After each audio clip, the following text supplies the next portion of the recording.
In the previous video, we looked at how when we're learning a skill, we're always creating these internal representations and how they adjust as we get better and better. And we also understood how when we change our focus, it changes how the movement plays out. So being able to keep our attention in one place at any one time is a real skill. It's not just a given. And that brings us to mindfulness training. So mindfulness has been defined as the intention to pay attention. So as you're going through mindfulness, you will be learning to really freely allocate your attention and also learn the skill of keeping your attention in one place at a time. And of course, that's otherwise known as concentration. Absolutely massive skill in any kind of sport. But as you're going through mindfulness training, you will also learn to separate what goes on in your mind in terms of thoughts and emotion from actual reality. So we know that our mind is busy and has evolved to be constantly churning up thoughts and ideas.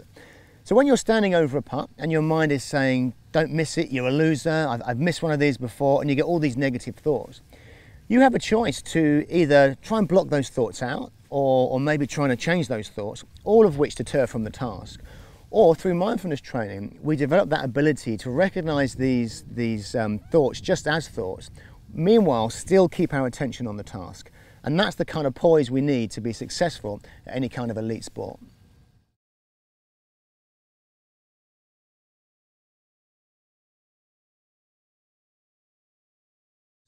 And of course this relates a lot to chipping and the yips that we've spoken about in other videos, where again, if somebody plays can have a practice swing and scuff the grass well, and then when they play the shot, they're not able to do that.